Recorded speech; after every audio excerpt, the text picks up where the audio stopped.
It's whatever you want. Well, it's my birthday, and it's going to be a joyous occasion. I don't want anything to spoil it. They can have popcorn shrimp, and they like that, you know.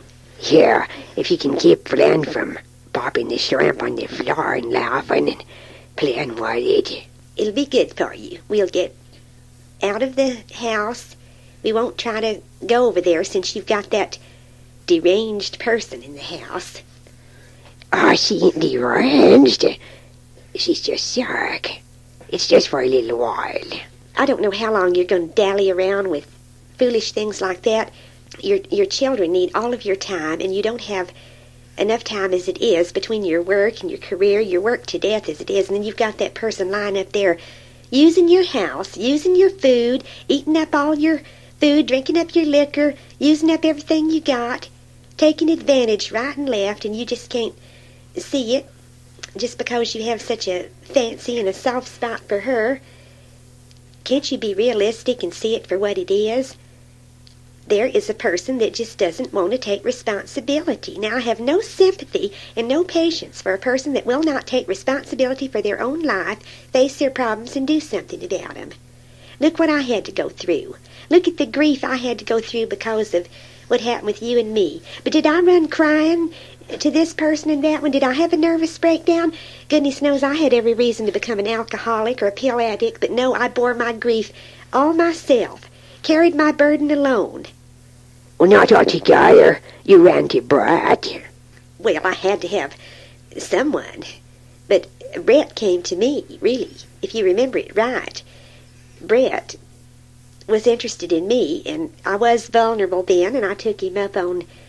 I mean, he was a shoulder to lean on, but I didn't go rushing out to try wild things like driving the car recklessly and possibly endangering myself or the kids.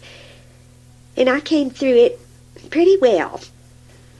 No one will ever know the agony of soul, the torture, and all that I went through.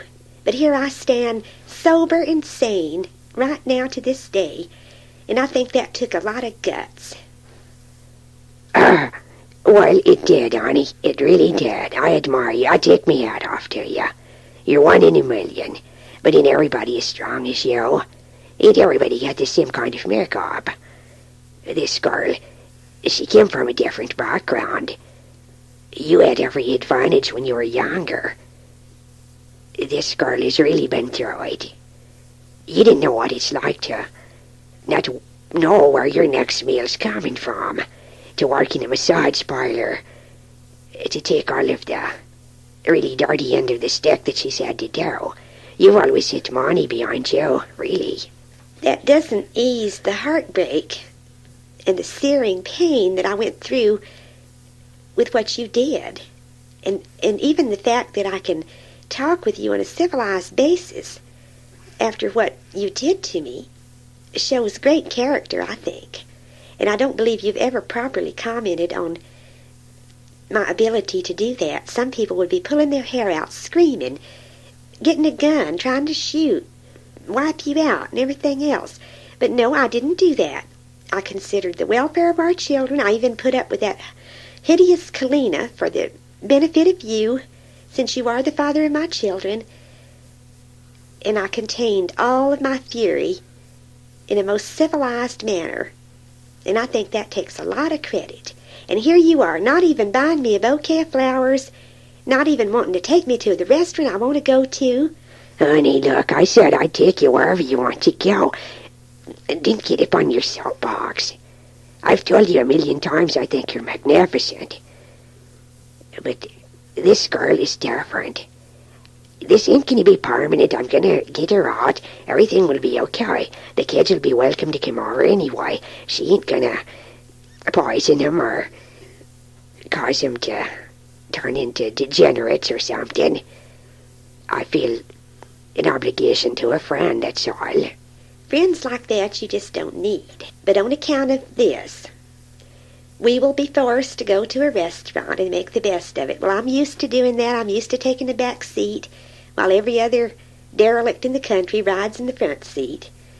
We'll go to a restaurant and have my birthday there, with or without a cake, with or without flowers, it doesn't matter. Oh, now hold on. I'm going to get you some real nice flowers and a nice cake. We'll have a good time.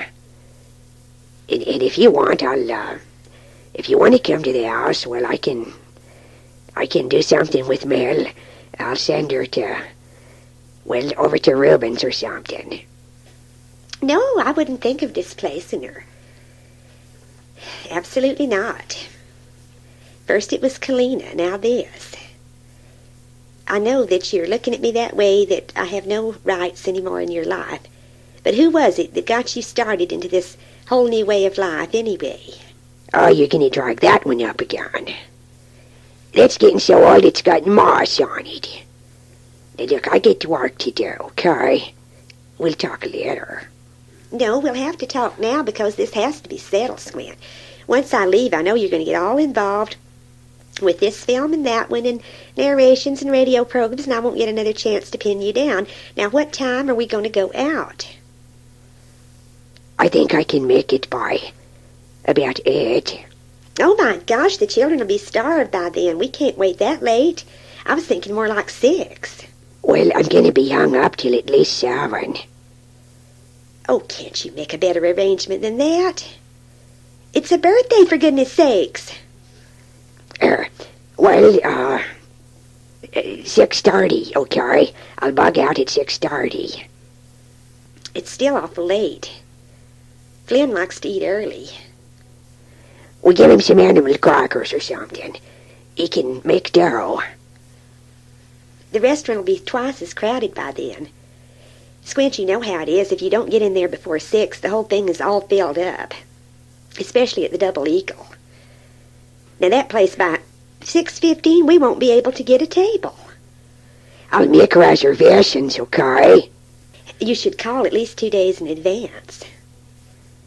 Well, I didn't know. I'll tell my secretary to call and make reservations, okay? Well, I see that you're so much in a dither right now, we can't get very much settled. All right. Go ahead and get back to that thing you're cutting out, and I'll call you later. But it's got to be before 6, Squint, or we're gonna be packed in there like sardines.